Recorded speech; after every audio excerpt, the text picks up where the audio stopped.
పరమాత్మ స్వస్వరూపం తెలుసుకోవడమే ఈ ఉత్సాహం యొక్క నిర్వచనం.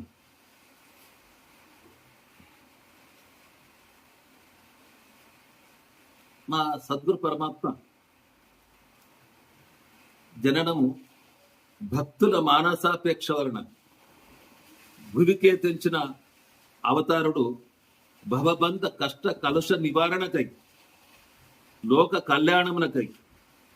శాంతి స్థాపించటకై,